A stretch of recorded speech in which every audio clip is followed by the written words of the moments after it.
بسم اللہ الرحمن الرحیم۔ حضرت مسروق بن اجدع رحمۃ اللہ تعالی علیہ کے ایمان افروز داستان۔ حضرت مسروق بن اجدع بن مالک بن ہمدانی تابعین کے عظیم علماء اور محدثین میں شمار ہوتے ہیں۔ آپ کا لقب ابو عائشہ تھا۔ آپ یمن کے مشہور قبیلے سے تعلق رکھتے تھے، بعد میں کوفہ میں سکونت اختیار کی۔ آپ کی شخصیت تقوی، علم، عبادت اور اللہ کے خوف کی علامت تھی۔ تاریخ اسلام میں آپ کو صحابہ کرام کے بہترین شاگردوں میں شمار کیا جاتا ہے۔ ابتدائی زندگی اور طلب علم۔ حضرت مسروق اپنی جوانی ہی میں علم اور عبادت کی طرف مائل ہو گئے تھے۔ آپ کا جسم دبلا پتلا، رنگ سانولا اور دل اللہ کے خوف سے نرم تھا۔ آپ نے بچپن ہی سے دنیاوی آرائش و زیبائی سے کنارہ کشی اختیار کر لی اور اپنے آپ کو دین کی خدمت اور آخرت کی تیاری میں مشغول کر لیا۔ آپ نے صحابہ کرام کی صحبت اختیار کی اور ان سے دین کا علم حاصل کیا۔ خاص طور پر وہ حضرت عبداللہ بن مسعود کے نہایت قریبی شاگرد تھے، یہاں تک کہ لوگ کہا کرتے تھے حضرت مسروق حضرت ابن مسعود کے علم کے وارث ہیں۔ آپ نے اکثر ان کے ساتھ رہتے، ان سے قرآن کی تلاوت اور حدیث سنتے اور ان کی مجالس میں بیٹھ کر حکمت سیکھتے۔ صحابہ کرام سے تعلق۔ حضرت مسروق نے بڑے بڑے صحابہ کرام کی زیارت اور صحبت اختیار کی۔ آپ نے حضرت عمر بن خطاب، حضرت علی المرتضیٰ، حضرت عائشہ صدیقہ، حضرت ابو ہریرہ اور دیگر اکابرین سے احادیث روایت کیں۔ حضرت عائشہ سے آپ کو خاص تعلق تھا، وہ اب پر نہایت اعتماد کرتی تھی اور اکثر فرماتیں، اے مسروق، تم سے زیادہ کوئی شخص مجھے سچا اور نیک نہیں لگتا۔ اللہ کے خوف اور عبادت۔ حضرت مسروق کی زندگی اللہ کے خوف اور خشیت کی بہترین مثال تھی۔ آپ اکثر فرمایا کرتے تھے، قسم اس ذات کی جس کے ہاتھ میں میری جان ہے، اگر مجھے خبر ہو جائے کہ اللہ نے میری ایک دعا بھی قبول کر لیا تو دنیا مافیا سے زیادہ مجھے وہ خوشی دے گی۔ راتوں کو جاگ کر عبادت کرتے، قرآن کی تلاوت کرتے اور کثرت سے دعائیں مانگتے۔ ان کے بارے میں آتا ہے کہ جب رات کی تاریکی چھا جاتی تو آپ تیل جلانے کے لیے چراغ جلاتے اور قرآن پڑھنے لگتے۔ کبھی کبھی اتنا روتے کہ زمین آنسوؤں سے تر ہو جاتی۔ آپ کے چہرے پر ہمیشہ خشیت الہی کے آثار نمایاں رہتے، دنیا سے بے رغبتی۔ حضرت مسروق دنیاوی زندگی سے بالکل بے نیاز تھے، نہ مال و دولت کی تمنا رکھتے، نہ شہرت کے خواہش مند تھے۔ آپ کا لباس سادہ ہوتا، کھانا معمولی اور گھر بھی عام سا۔ لوگ کہتے تھے کہ اگر حضرت مسروق کے گھر میں داخل ہو تو سمجھو ایک درویش کے حجرے میں داخل ہو گئے ہو۔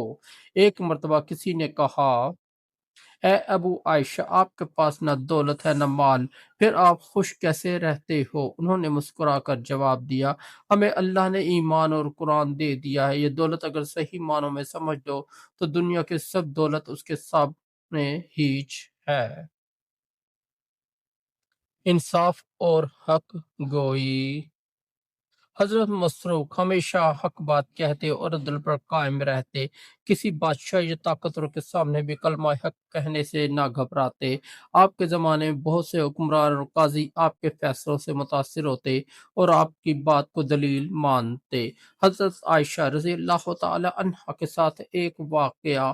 ایک مرتبہ حضرت مسروق حضرت عائشہ کی خدمت میں حاضر تھے۔ انہوں نے ان سے فرمایا، اے ام المومنین، انسان کے دل کی سب سے بڑی بیماری کیا ہے؟ حضرت عائشہ نے جواب دیا، دل کی سب سے بڑی بیماری گناہ پر جری ہونا ہے اور سب سے بڑی نعمت اللہ کے خوف کو دل میں زندہ رکھنا ہے۔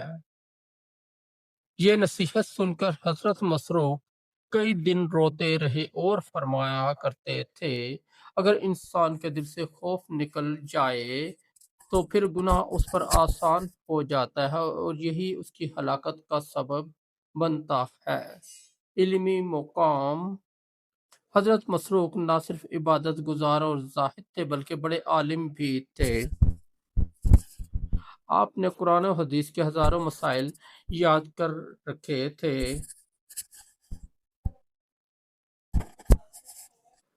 مشہور تابعی شابی کہا کرتے تھے، میں نے مسروق سے زیادہ دین میں بصیرت رکھنے والا کوئی نہیں دیکھا۔ آخری ایام حضرت مسروق نے اپنی پوری زندگی اللہ اور اس کی دین کی خدمت میں گزار دی۔ بڑھاپے میں بھی آپ عبادت اور تعلیم دین میں مشغول رہے۔ روایت میں آتا ہے کہ آخری وقت میں بھی آپ قرآن کی تلاوت کرتے رہے اور روتے روتے اللہ سے مغفرت طلب کرتے رہے۔ جب آپ کا وقت وصال قریب آیا تو آپ نے اپنے اہل خانہ کو نصیحت کی، اللہ کو خوف دل میں زندہ رکھو، نماز کو اپنی زندگی کا سہارا بناؤ اور قرآن کو مضبوطی سے تھام لو، کیونکہ یہی تمہیں دنیا اور آخرت دونوں میں کامیاب کرے گا۔ آخر کار آپ 62 ہجری کے قریب کوفہ میں وصال فرما گئے۔ اللہ تعالیٰ آپ پر اپنی رحمت نازل فرمائے۔ سبق اور پیغام: حضرت مسروق بن اجدع رحمۃ اللہ تعالی علیہ کی زندگی ہمیشہ سکھاتی ہے کہ علم اور تقوی کو ہمیشہ ساتھ رکھنا چاہیے۔ عبادت اور خشیت الہی کے بغیر علم بے اثر ہو جاتا ہے۔ دنیا کی حقیقت کو سمجھنا اور آخرت کو اپنا مقصد بنانا حقیقی کامیابی ہے۔ صحابہ کرام اور ان کے شاگردوں کی زندگی ہمارے لیے بہترین نمونہ ہے۔ دوستو، اگر آپ کو ہماری سٹوری اچھی لگی تو ہمارے اس چینل کو سبسکرائب کر دیں، اس ویڈیو کو لائک اور دوستوں کے ساتھ شیئر کر دیں۔ بہت شکریہ۔